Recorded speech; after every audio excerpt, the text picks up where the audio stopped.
Tipos de silêncio que são mais barulhentos que qualquer grito. O tipo de silêncio que você só encontra no meio de uma reserva florestal a quilômetros de distância da próxima alma viva, cercado por milhões de árvores que parecem observar você. Eu sou guarda florestal, ou melhor, eu era. E eu amava essa solidão. Eu a buscava. Mas naquela noite, naquela tempestade, o silêncio foi quebrado. E eu descobri da pior maneira possível que eu não estava sozinho. A estação chuvosa no noroeste do Pacífico não é brincadeira. É um dilúvio constante, dias a fio. Minha cabine, a Estação 4, era o ponto mais avançado e isolado de todo o Parque Nacional. Um pequeno ponto de madeira e luz quente no meio de um oceano de escuridão encharcada. Era uma terça-feira, eu acho. Os dias meio que se misturam lá fora. A tempestade já durava quase 48 horas. O rádio principal, minha única conexão com a estação central, estava chiando com estática desde o meio-dia. A energia da rede elétrica já tinha caído, e o gerador a diesel lá fora roncava, um som grave e constante, que normalmente me trazia conforto. Eu estava fazendo de sempre, registrando a precipitação no meu diário, checando os níveis do rio no monitor de emergência. A cabine tinha aquele cheiro familiar, uma mistura de café velho, madeira molhada e o ozônio que a tempestade trazia. Era o meu escritório, era minha casa, seguro.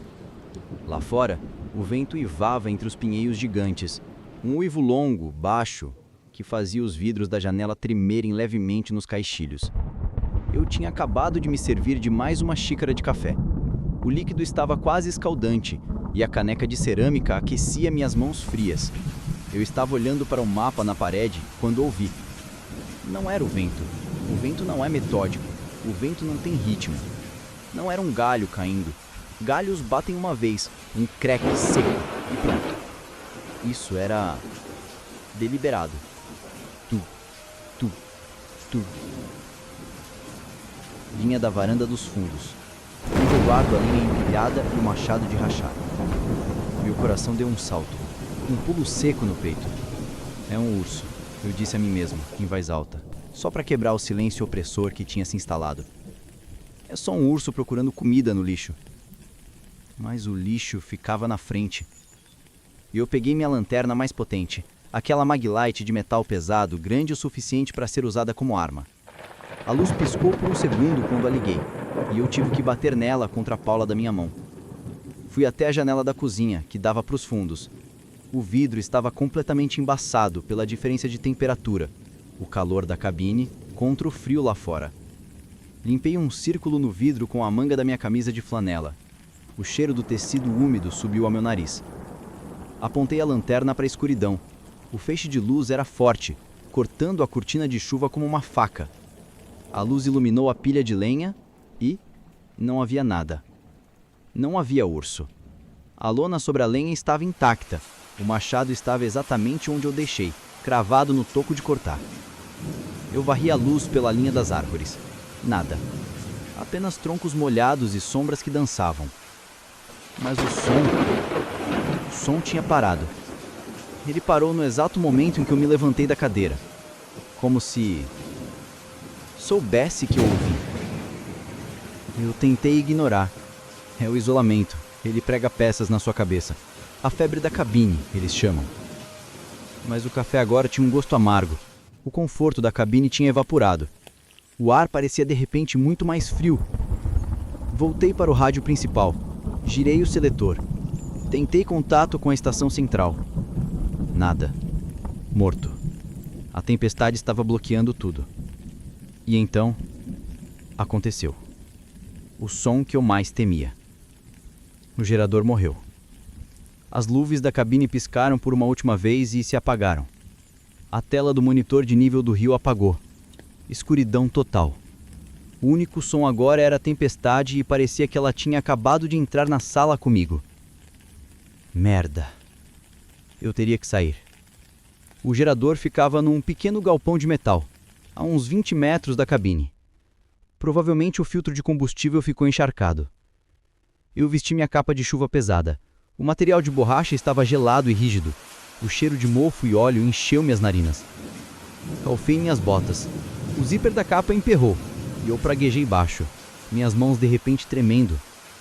É só o frio, menti para mim mesmo. Peguei minha lanterna, abri a porta da frente. O ar lá fora era uma parede de água quelada. Doeu no meu rosto.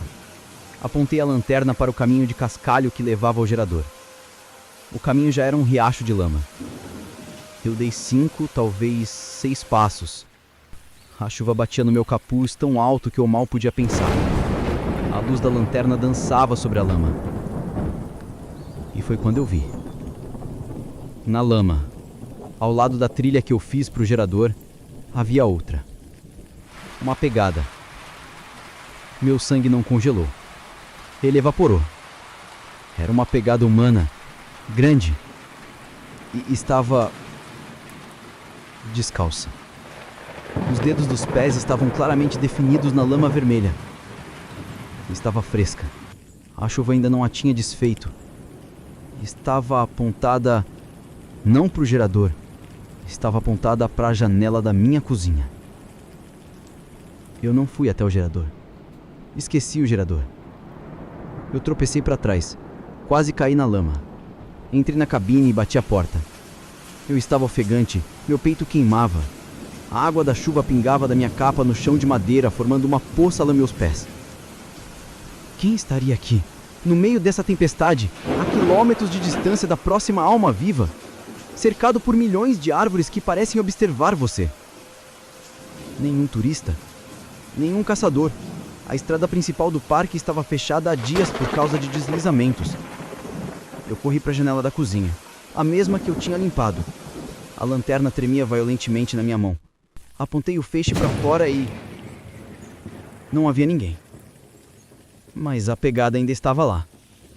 E agora? Não tinha certeza, mas parecia haver outra, mais perto da parede da cabine. Eu recuei da janela. A cabine agora parecia uma caixa de papelão, frágil. O escuro era total. Cada canto era uma sombra profunda que podia esconder qualquer coisa. Eu peguei o rádio de emergência portátil da minha mochila, o walkie-talkie. Girei o seletor. Estação 4 para a central. Alguém na escuta. Repito, alguém na escuta. Eu tenho um 1031 na minha localização. Câmbio. Estática. Já são 10h31 da manhã. Não ter dias a fio apenas no meu intervalo, entrem agora em contato. Foi quando eu ouvi. Do outro lado da cabine. Na porta dos fundos. A porta que dava para a varanda da lenha. Não era um animal. Animais arranham rápido, frenético. Isso era lento, metódico. Como uma unha, ou uma ponta de metal sendo arrastada lentamente pela madeira da porta, de cima a baixo. Eu me escondi atrás do balcão da cozinha. Abaixei-me, minhas costas contra os armários.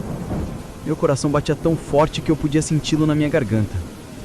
Meu jacaré, o gosto de metal, de adrenalina, inundou minha boca. Medo.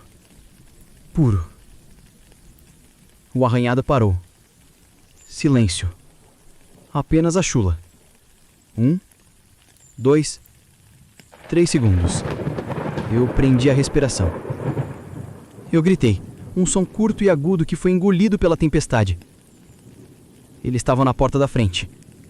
Ele estava me testando, me fazendo olhar para a porta dos fundos enquanto ele se movia para frente. Quem está aí? Quem está aí? Nenhuma resposta. Apenas o vento uivando. Então, uma voz. Tão baixa que quase foi perdida pelo vento. Bem do outro lado da porta. Uma voz calma. Algo divertida. Eu sei que você está aí dentro. Está frio. A porta estava fechada pela tranca de segurança, mas estava aberta no topo. Eu corri para o meu quarto, tropeçando na escuridão. Eu não tinha arma de fogo, regulamentos do parque, mas eu tinha espingarda de tranquilizante para animais grandes, para ursos. Eu agarrei a espingarda do suporte na parede. No momento em que me tornei, ele não usou a porta. Ele quebrou a janela da cozinha, a janela que eu estava olhando minutos atrás. O vento e a chuva invadiram a cabine como uma explosão. Cortinas voaram, papéis da minha mesa voaram. O alarme de emergência do monitor do nível do rio, agora funcionando com bateria interna, começou a apitar. Um som agudo e irritante. Eu vi a silhueta. A luz da minha lanterna, que eu deixei cair no chão da cozinha, estava apontada para cima. Ela iluminava as pernas dele. Ele era enorme. Encharcado, parado no meio da minha cozinha. Ele estava usando o que pareciam ser fragos e estava descalço, com uma pegada.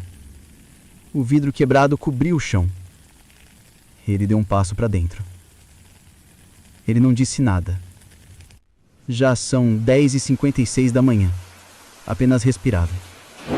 Uma respiração profunda, ruidosa, como se estivesse exausto ou excitado.